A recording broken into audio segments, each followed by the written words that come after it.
ಇತ್ತೀಚಿನ ದಿನಗಳಲ್ಲಿ ಸಿಲಿಂಡರ್ಗಳಿಂದ ಗ್ಯಾಸ್ ಸೋರಿಕೆ ಆಗುವಂತದ್ದು, ಬೆಂಕಿ ಹೊತ್ತುಕೊಳ್ಳುವಂತ ಪ್ರಕರಣಗಳು ಹೆಚ್ಚಾಗ್ತಾ ಇದೆ. ಇದಕ್ಕೆ ಆ ಒಂದು ಸಿಲಿಂಡರ್ಗಳ ಗುಣಮಟ್ಟ ಕೊರತೆಯೋ ಅಥವಾ ಜನರಲ್ಲಿ ಜಾಗೃತಿಯ ಕೊರತೆಯೋ ಗೊತ್ತಾಗ್ತಿಲ್ಲ.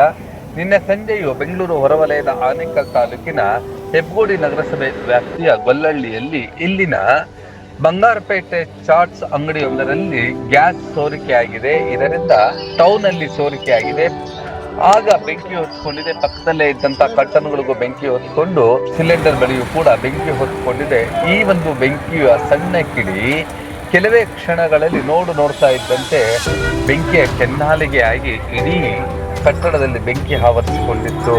ಈ ಒಂದು ಬೆಂಕಿಯಿಂದ ದಗನೆ ಇದ್ದಂತ ವಸ್ತುಗಳೆಲ್ಲವೂ ಕೂಡ ಸುಟ್ಟು ಕರಕಲಾಗಿದ್ದವು. ಜನರು ಗಾಬರಿಯಿಂದ ಚೆಲ್ಲಾಪಿಲ್ಲಿ ಆಗಿದ್ದರು. ಕಾರಣ ಗ್ಯಾಸ್ ಸೋರಿಕೆಯಿಂದ ಬೆಂಕಿ ಹೊತ್ಕೊಂಡಿದೆ, ಸಿಲಿಂಡರ್ ಸ್ಫೋಟಗೊಳ್ಳಬಹುದು ಎಂಬ ಭೀತಿಯಿಂದ ಜನ ಆತಂಕಕ್ಕೆ ಈಡಾಗಿದ್ದರು. ಅಗ್ನಿಶಾಮಕ ದಳದವರಿಗೆ ಕರೆ ಮಾಡಲಾಯಿತು.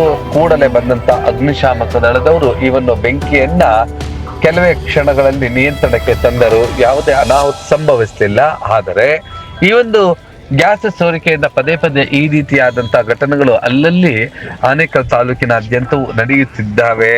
ಈಗಾಗಲೇ 4ಕ್ಕೂ ಹೆಚ್ಚು ಕಡೆ ಗ್ಯಾಸ್ ಸೋರಿಕೆಯಿಂದಲೇ ಸ್ಫೋಟಗೊಂಡು ಒಂದಷ್ಟು ಜನ ಪ್ರಾಣಾಪಾಯವೂ ಕೂಡ ಆಗಿತ್ತು. ಅದು ಕಿತ್ಕಾನಲ್ಲಿ ಇರಬಹುದು, ಬೊಮ್ಮಸಂದ್ರ ಇರಬಹುದು, ಹಾಗೆಯೇ ವೀರಸಂದ್ರ ಇತ್ಯಾದಿ ಕಡೆಗಳಲ್ಲಿ ಈ ರೀತಿಯಾದಂತಹ ಪ್ರಕರಣಗಳು ನಡೆದಿದ್ದವು. ಅದಕ್ಕಾಗಿ ಜನರಲ್ಲಿ ಗ್ಯಾಸ್ ಸೋರಿಕೆಯ ಬಗ್ಗೆ ಅರಿವು ಮೂಡಿಸಬೇಕು. ಜೊತೆಗೆ ಈ ಒಂದು ಖಾಸಗಿಯಾಗಿ ತುಂಬುವಂತಹವರಿಂದ ಈ ಒಂದು ಡೂಪ್ಲಿಕೇಟ್ ಸಿಲಿಂಡರ್ಗಳು, ಅಂದ್ರೆ ಆಯಸ್ಸು ಮುಗಿದಂತ ಸಿಲಿಂಡರ್ಗಳು ಹಾಗೂ ಕಳಪೆ ಮಟ್ಟದ ಸಿಲಿಂಡರ್ಗಳಿಂದಲೇ ಈ ಒಂದು ಅನಿಲ ಸೋರಿಕೆ ಅಂದ್ರೆ ಗ್ಯಾಸ್ ಸೋರಿಕೆ ಆಗ್ತಾ ಇರುವಂತದ್ದು.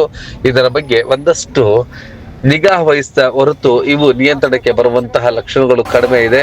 ಇದರ ಬಗ್ಗೆ ಸಂಬಂಧಪಟ್ಟಂತಹ ಸ್ಥಳೀಯ ಆಡಳಿತಗಳು ಎಲ್ಲೆಲ್ಲಿ ಈ ರೀತಿ ಗ್ಯಾಸ್ ತುಂಬುವಂತಹ ಅಕ್ರಮವಾದಂತಹ ಗ್ಯಾಸ್ ಅಡ್ಡೆಗಳಿದ್ದಾವೆ ಅವುಗಳ ಮೇಲೆ ನಿಗಾ ಇರಿಸಬೇಕು ಎಂಬುದೇ ನಿಮ್ಮ ಬ್ಲೂಮ್ ಟಿವಿಯ ಆಶಯವಾಗಿದೆ.